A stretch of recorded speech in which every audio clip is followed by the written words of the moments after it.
Hola a todos, ¿qué tal? Buen día. Seguimos nuestras sesiones virtuales para Historia de México para la preparatoria mesoamericana. Ya estamos cerca de terminar el curso, el semestre escolar como tal, y un placer seguir trabajando con ustedes. Espero que todos se encuentren muy bien. Hace algunos días se conmemoró el Día del Estudiante y si bien fue un día del estudiante un tanto distinto a lo que comúnmente estamos acostumbrados a pasar, no por ello dejar de lado y felicitarlos en su día, esperando que en un futuro podamos pasarlo en compañía. Antes que nada, esperando que se encuentren bien ustedes y sus familiares en estos días. Ya estamos al fin casi del ciclo escolar y esperando que cierren bien su año escolar como tal, de forma académica. Un placer seguir trabajando con ustedes y empezamos entonces. Hace algunas sesiones ya estuvimos hablando de algunas situaciones con respecto a la historia de México, principalmente lo que es los conflictos con Juárez, la ley de reforma, Santana, es decir, ¿qué pasa en los siguientes años que México logra su independencia como tal ya de España? Ya estuvimos hablando de la crisis económica que va a vivir el país en estos años, un país pobre, lastimado, sin finanzas, sin muchos recursos y sobre todo lo que va a marcar estos primeros 100 años de México de la independencia en adelante hasta antes del porfiriato, que es cuando va a terminar estos conflictos tan intensos, va a ser principalmente la lucha de dos bandos políticos, los liberales y conservadores para este momento. Es decir, estos bandos ya estuvieron avanzando de una u otra forma en varias situaciones previamente. Ya pasamos de insurgentes a realistas, de federalistas a centralistas, ahora de liberales a conservadores. Básicamente es la forma en cómo fueron mutando, cómo fueron cambiando de nombre, de característica estos bandos. Pero en la esencia se sigue manejando básicamente la misma idea. Mientras unos mantienen las libertades del pueblo como bandera, en este caso la parte de los liberales, libertad y demás, en la parte conservadora, como el nombre lo indica, ya que mencionamos, el conservar los privilegios obtenidos, es decir, mantener lo que popularmente se llama status quo, todo que se mantenga igual, los ricos igual de ricos, la iglesia en su nivel, los pobres igual a los demás, es decir, y que el poder lo tenga una sola persona. Principalmente, ya los conservadores en este momento van a hacerse tan fuertes porque va a haber varias situaciones complicadas. Es decir, una de ellas que apoya mucho a los conservadores es que la Iglesia Católica es quien va a tener una gran participación en la vida política de este país.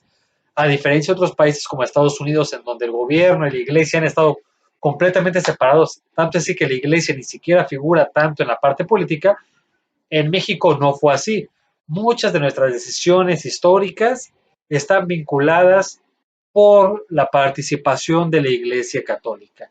Es decir, por los manejos, por mantener sus intereses económicos, por estar en contra de las garantías de libertades del pueblo, de la libertad de religión y demás. Y bueno, es decir, muchas de estas situaciones van a afectar la conformación de nuestra vida política como tal. Continuando entonces en este momento, ya hablamos entonces de que había terminado la guerra de reforma, los primeros años, o la guerra también llamada la guerra de los 3 años, la guerra de liberales y conservadores, la guerra de reforma.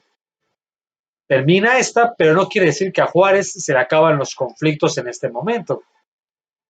Juárez es de los personajes más complejos, más interesantes y más caóticos quizá que podemos hablar en la historia de México, porque para muchos es el hombre más grande de este país, para otros fue un traidor, es decir, a muchos lo ven como un santo, otros como un villano. Aquí importante, en la historia no tenemos ni buenos ni malos, sino simplemente hay que ver en qué parte del bando nos tocaba estar a cada quien. Y si yo era conservador, obviamente los liberales son lo peor para mí, pero si yo soy de ideas liberales, considerar a los conservadores como traidores a la patria. Es lo importante en la historia, hay que entender a las personas precisamente como eso, como personas y como seres humanos.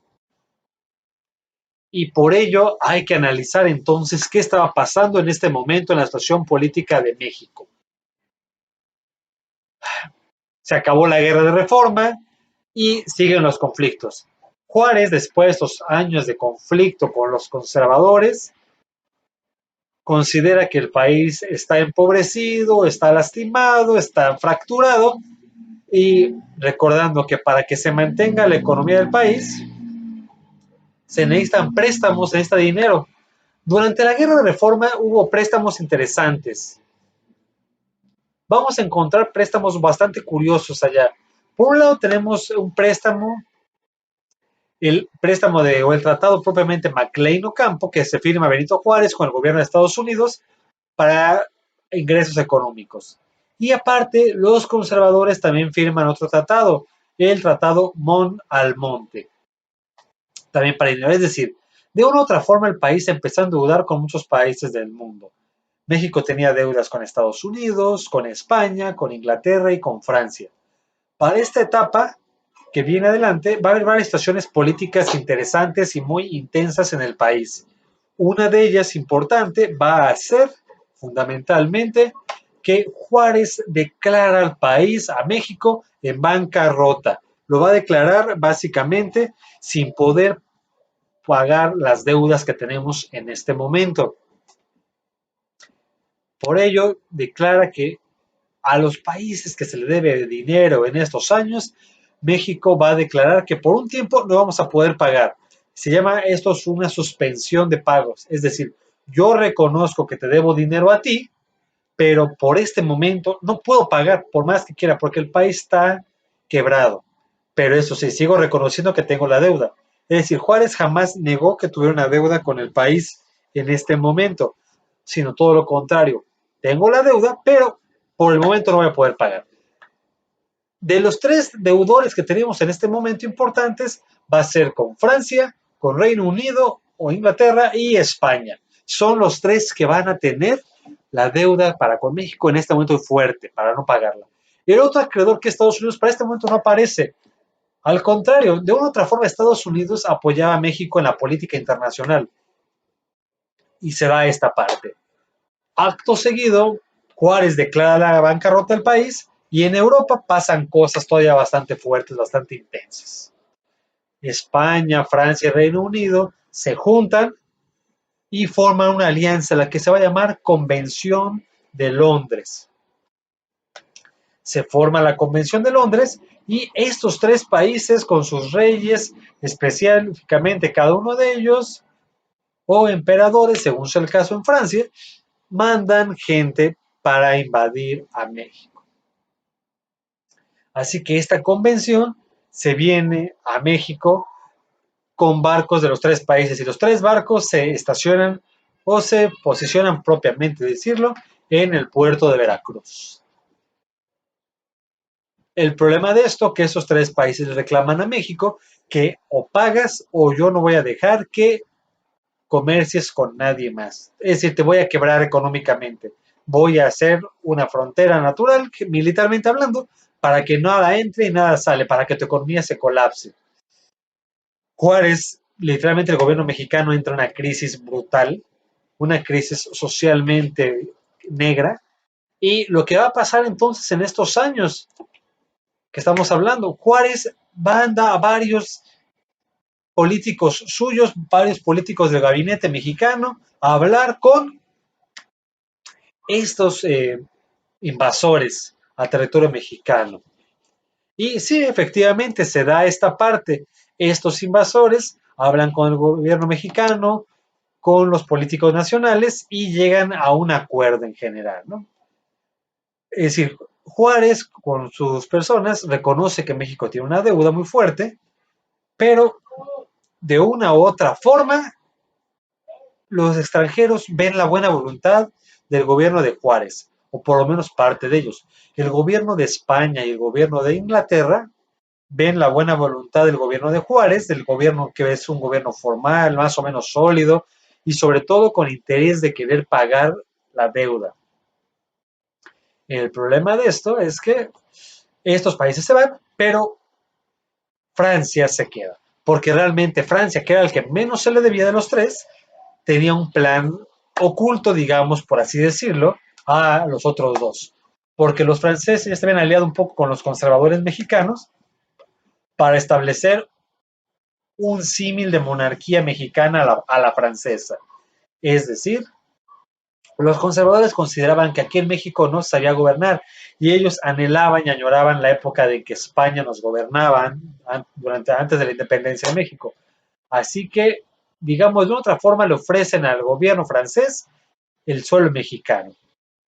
Y el emperador de Francia, Napoleón III, es quien va a aceptar estas condiciones. Napoleón III es el sobrino de Napoleón Bonaparte, este Napoleón famoso, gran conquistador de guerras en Francia, gran emperador, gran militar, para algunos un gran francés, otros un traidor, es decir, un personaje polémico, Napoleón Bonaparte. Su sobrino, con el paso de los años, llega a convertirse en emperador de Francia, Napoleón III. Bueno, se da entonces esta parte para con Francia y ahora los franceses se quedan en suelo mexicano. De una u otra forma se firma un tratado también, el Tratado de la Soledad, en el cual México reconoce su deuda con Francia, con España y con Inglaterra y que va a pagar. Y con este tratado los franceses se quedan de forma oculta y españoles e ingleses se van del suelo mexicano. Pero ahora sí, los franceses para este momento eran considerados como uno de los mejores ejércitos del mundo. Los franceses básicamente tenían campañas de conquista, de pleitos en África, ya habían conquistado varios territorios africanos del centro, arriba de la parte del desierto del Sahara. Algunas otras posiciones tenían en el resto del mundo, tenían sus posesiones coloniales y se les hacía un jugoso, un grandísimo y hermoso botín el territorio mexicano. Así que con esto se va a dar ahora la intervención o mejor conocida, la segunda intervención francesa.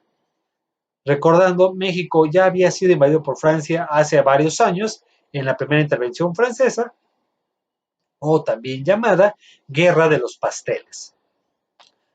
Es decir, Francia tenía ya experiencia en invadir a México. Y bueno, ahora los franceses llegan y atacan suelo mexicano y van a empezar a avanzar desde Veracruz hasta la Ciudad de México. Básicamente los franceses consideraban que no iba a haber mucha resistencia. Un pueblo mexicano empobrecido, sin armas, sin disciplina militar, dividido entre liberales y conservadores, se consideraba un excelente botín.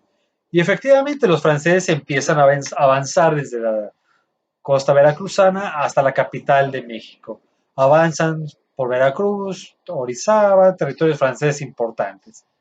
Aquí el punto más sobresaliente vamos a encontrar una de las principales y grandes batallas de suelo mexicano en la marcha. Es decir, infelizmente los mexicanos tenemos muy poquito que recordar militarmente como una ventaja.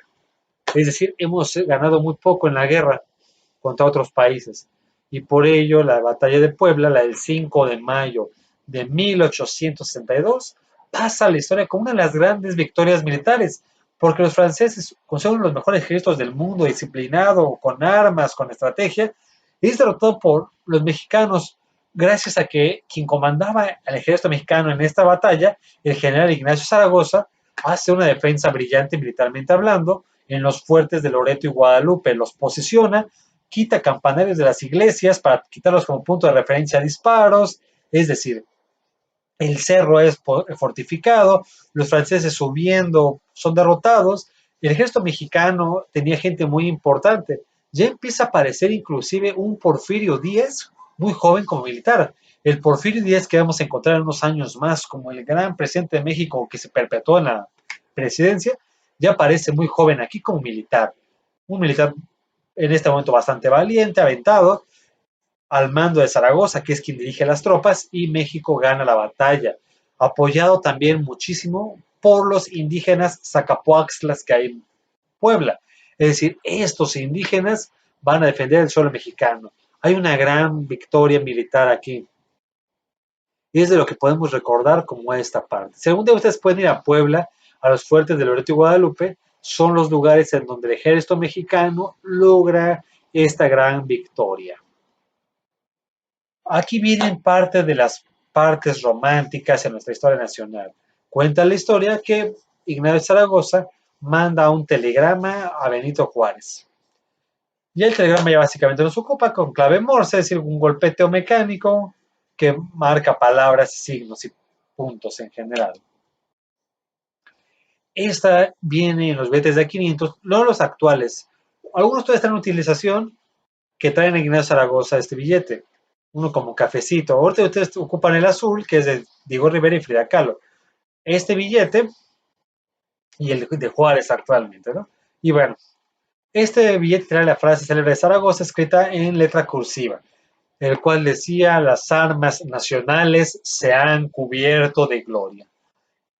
Es decir, esta fue una victoria que dio la vuelta al mundo, literalmente, porque las armas nacionales del ejército mexicano había derrotado a los franceses, a uno de los ejércitos más poderosos del mundo, se le logró derrotar, aunque sea una vez. Infelizmente, un año después, la ciudad de Puebla cae en manos de los franceses. Pasan muchas cosas en un año, pero para el 5 de mayo de 1862, el ejército francés es derrotado. Se dan bastantes situaciones interesantes y muy intensas en este momento. Y bueno, es una victoria importante, tanto es así que cuando uno va a Puebla y ve los fuertes de Loreto y Guadalupe, fuertes interesantes, dan algunos cañones allá, fuertes militares. Te enseñan las actas de la victoria, las actas de guerra de la victoria mexicana en Puebla. Y fue una gran hazaña, una gran victoria que se da en este momento. Tanto es así que muchas veces vienen franceses a México y les van a Puebla y les enseñan esto, y realmente los franceses se quedan hasta sorprendidos porque varios de ellos ni siquiera se les sabían que el ejército de su país fue derrotado en México, en Puebla, porque es realmente como que no es digno de presumir para ellos que su ejército tan poderoso, en ese momento tan gran conquistador, tan fortificado, haya perdido contra un país que realmente jamás ha figurado militarmente. O sea, México figura en otras cosas, pero en la parte de la guerra, jamás. Y bueno, van a pasar varias situaciones posteriormente. Sin más, pronto terminamos este pequeño mini video y ya en los siguientes hablaremos de la intervención de Maximiliano y cómo termina la segunda intervención francesa. Que estén muy bien, que se encuentren bien con su familia, saludos a todos, sigan entregando sus tareas para que no tengan ninguna dificultad. Seguimos en contacto por las redes de siempre, vía WhatsApp, en el grupo, por Classroom para que reporten sus actividades y por este canal pueden suscribirse para que vean cuando llegan las notificaciones y actividades de clase. Gracias por todo, que estén bien, saludos en su casa y esperemos vernos pronto. Saludos, bye.